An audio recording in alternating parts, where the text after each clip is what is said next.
బులెటిన్లో మరో breaking. Assembly secretary నోటీసులు. సుప్రీంకోర్టు కేసుకు సంబంధించి ఎమ్మెల్యే గూడెం మహిపాల్ రెడ్డి కీలక వ్యాఖ్యలు చేశారు. ఫిరాయింపుల ఎమ్మెల్యేలంతా రేపు కలవనున్నట్లు వెల్లడించారు. సెక్రటరీ నోటీసులు, సుప్రీంకోర్టు కేసుపై మాట్లాడేందుకు 10 మంది ఎమ్మెల్యేలంతా కలవాలని అనుకున్నట్లు చెప్పారు. ప్రస్తుతం తాను హైదరాబాద్లో లేరని తెలిపారు. అందరం కలిసి ఉమ్మడి నిర్ణయం తీసుకుంటామని స్పష్టం చేశారు. దీనికి సంబంధించిన మరింత సమాచారం మా ప్రతినిధి ప్రతాప్ అందిస్తారు. ప్రతాప్.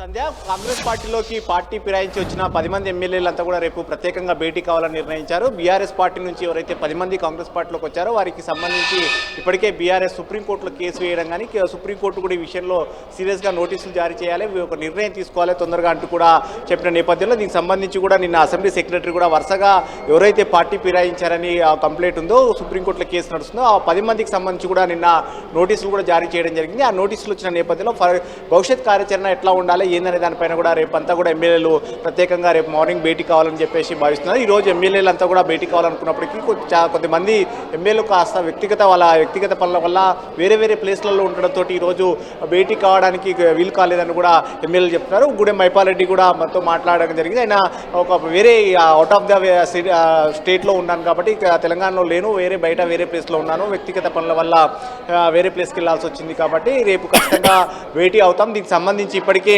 ఎమ్మెల్యేలు అంతా కూడా ఎవరైతే 10 మంది ఉన్నామో నోటీసులు వచ్చాయో వారంతా కూడా రేపు భేటీ కావాలని చెప్పేసి కూడా నిర్ణయించామని చెప్పారు. మిగతా ఎమ్మెల్యేలు అంతా కూడా వారి కుటుంబ సభ్యుల పెళ్లిళ్ళు కానీ మరికొన్ని చోట్ల ఉన్నామని కూడా ఎమ్మెల్యేలు చెప్పారు. రేపంతా కూడా వారు భేటీ అయిన తర్వాత ప్రభుత్వం ముఖ్య నేతలతో కూడా రేపు మార్నింగ్ భేటీ అయి భవిష్యత్ కార్యాచరణకు సంబంధించి సుప్రీంకోర్టు ఇచ్చిన నోటీసులు కానీ అదేవిధంగా అసెంబ్లీ సెక్రటరీ ఇచ్చిన నోటీసులు వీటిపైన కూడా ప్రధానంగా డిస్కస్ చేసి నెక్స్ట్ 10th మళ్ళీ వాయిదా ఉంది కాబట్టి 10న ఏ విధంగా వాదించాలి, ఏ విధంగా ముందుకెళ్లాలని దానిపైన కూడా ప్రధానంగా డిస్కస్ చేసే అవకాశం ఉంటుంది. సో మొత్తం మీద దీనికి సంబంధించి కూడా ఎమ్మెల్యేలు కూడా నిన్న ఇచ్చిన నోటీసులకు సంబంధించి కొద్ది గడువు కావాలని కూడా కోరినట్టుగా కూడా చెప్తున్నారు. అయితే ఈ గడువుకు సంబంధించి ఏ విధంగా ఉండాలి, ఏ విధంగా లీగల్గా ముందుకెళ్లాలని దానికి కూడా రేపు ఉదయం మార్నింగ్ డిస్కషన్ చేసే అవకాశం ఉంది. సంధ్య, ప్రతాప్, అయితే ఎమ్మెల్యేలు అందరూ కలిసి ఎలాంటి డెసిషన్ తీసుకునే అవకాశం ఉంటుంది అంటే లీగల్గా వీళ్ళ ముందు ఉన్నటువంటి ఆప్షన్స్ ఏంటి అసలు?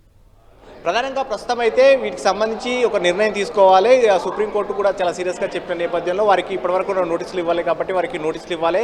ప్రైమరీగా ఏ విధంగా అయితే చట్ట ప్రకారంగా ముందుకెళ్లాల్సి ఉంటుందో దానికి సంబంధించి కూడా ముందుకెళ్లే అవకాశం ఉంటుంది. దీనికి అందులో భాగంగానే అసెంబ్లీ సెక్రటరీ వారికి నిన్న నోటీసులు ఇవ్వడం జరిగింది. అయితే ఆ నోటీసులకు సంబంధించి కొంతమంది ఎమ్మెల్యేలతో మనం మాట్లాడినప్పుడు వారు కూడా ఖచ్చితంగా మేము దీనికి రిప్లై ఇవ్వడానికి కాస్త సమయం కావాలని కూడా ఆలోచన చేస్తున్నాం.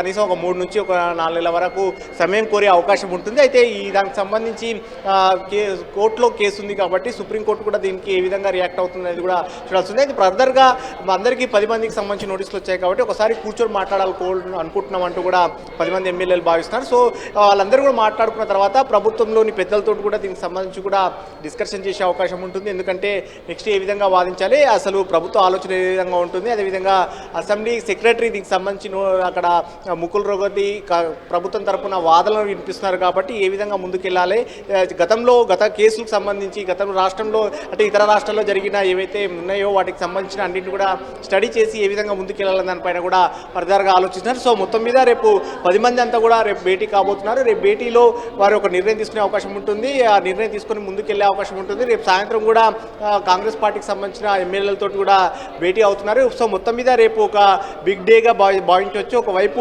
పార్టీ ఫిరాయించిన ఎమ్మెల్యేలంతా మార్నింగ్ సెషన్లో భేటీ అవుతుంటే సాయంత్రానికి వచ్చేసరికి కాంగ్రెస్ పార్టీ ఎమ్మెల్యేలంతా కూడా ఎంసీహెచ్ఆర్డీలో భేటీ కాబోతున్నారు. సత్య, రైట్ ప్రతాప్.